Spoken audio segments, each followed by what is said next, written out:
It was just another boring afternoon routine patrol for Officer Daniels and Mitchell, where they decided to chat with their colleagues.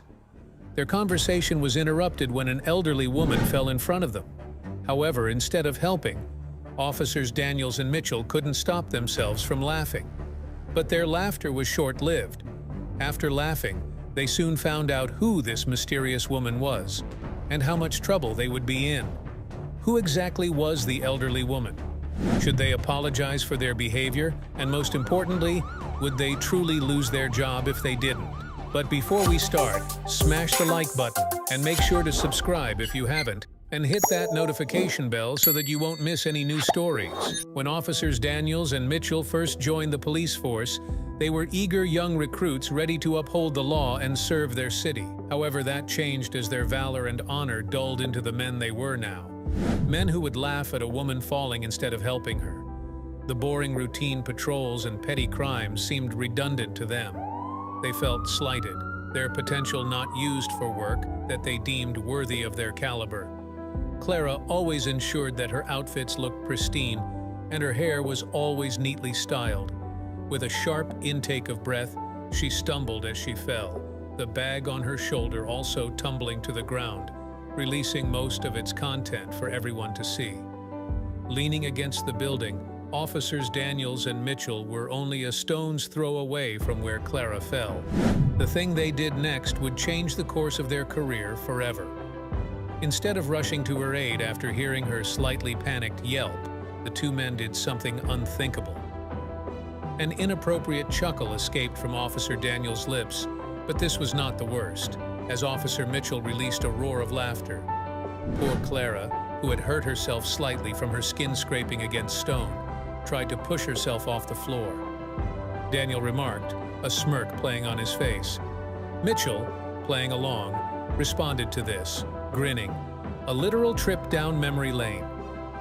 As they exchanged jokes, they didn't see the disapproving stares of onlookers as a small crowd formed around the incident.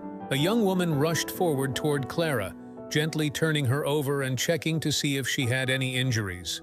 As she stood up straight again, she cast a nasty glance at the two officers who were still making jokes about what had just happened.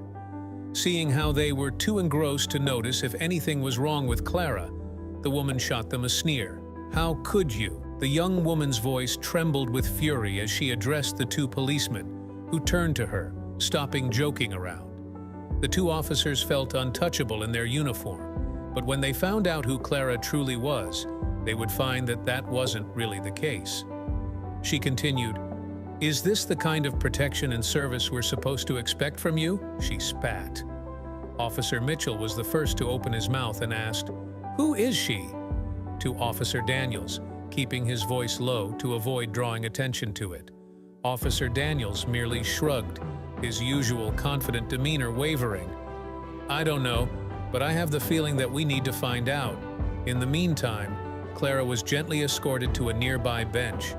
Concerned bystanders tried to make her feel comfortable and were tending to the small scrapes on her skin. As Clara sat on the bench, nursing her minor injuries, a storm of emotions raged within her. The laughter of the officers echoed in her ears, their faces etched in her memory. Over the years, she had noticed the dwindling number of officers patrolling the streets. The city was growing, and with it came new challenges. Crime rates were on the rise, and the police force seemed stretched thin.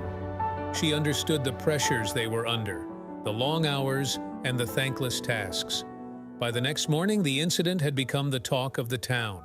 Coffee shops, grocery stores, and street corners buzzed with hushed conversations. As days turned into weeks, the initial shock of the incident gave way to a growing discontent. The community's trust in the police force, once unshakable, began to wane. Parents cautioned their children to be wary, and elderly residents like Clara felt a pang of unease at the sight of a police car.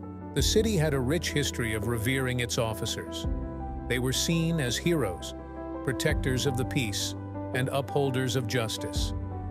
The city mourned the loss of its once pristine image of the police force, yearning for a time when officers were symbols of hope and trust. When Officers Daniels and Mitchell stepped into the precinct the next day, the atmosphere was noticeably different. The usual morning banter was absent, replaced by a heavy silence. As they made their way to their desks, they could feel the weight of many eyes upon them. The usual nods of acknowledgement were missing, and in their place were cold, distant stares. As the day wore on, it became clear that Daniels and Mitchell had been branded the shameful duo of the precinct. Their actions had not only embarrassed themselves, but had also cast a shadow over the entire department. The weight of the situation pressed heavily on Daniels and Mitchell. Their earlier indifference had transformed into a gnawing anxiety. Back at their desks, officers Daniels and Mitchell immediately booted up their computers. They accessed the city's database, hoping to find any information on Clara. Despite their exhaustive efforts, Clara's identity remained elusive. She was like a ghost, present in their memories but absent from all records. Exhausted and on the verge of giving up, Daniels decided to take a break and wandered into the precinct's archives. Amidst the dusty shelves and old case files, a yellowed newspaper caught his eye. Curiosity piqued, and he began to skim through it. As he flipped the pages, an article grabbed his attention. The headline hinted at a significant event from years ago, and as he read on, he realized he might have stumbled upon a crucial piece of the puzzle. Hastily, Daniels rushed back to their shared desk, the old newspaper clutched tightly in his hand. "Mitchell, you need to see this." The article detailed a community event from decades ago, celebrating the resilience and spirit of the city's residents. It spoke of notable figures, philanthropists, and everyday heroes. But what caught the officers' attention was a mention of a woman named Clara who had played a pivotal role in a community project. The details matched Clara's description, and the timeline seemed to fit. Beside the article was an old black-and-white photograph. It showcased a group of people, but one face stood out, a younger Clara. Her eyes, sparkling with determination and kindness, looked back at them. They had inadvertently discovered a piece of her past, a chapter of her life that had been immortalized in print. They had ridiculed a woman who had once been celebrated in the very city they vowed to protect. The guilt was overwhelming. They had to make amends, not just for their sake, but for Clara's and the legacy she represented. The officers began to plan their approach. They would visit Clara, face their mistake head-on, and offer a heartfelt apology.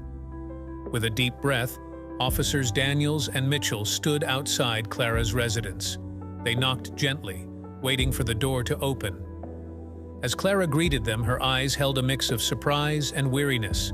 The officers cleared their throats, hoping she would grant them a few moments of her time to seek her forgiveness. Inside Clara's cozy living room, the officers began. "We deeply regret our actions, ma'am," Daniels began, his eyes downcast. Mitchell added, "We failed in our duty, not just as officers but as human beings."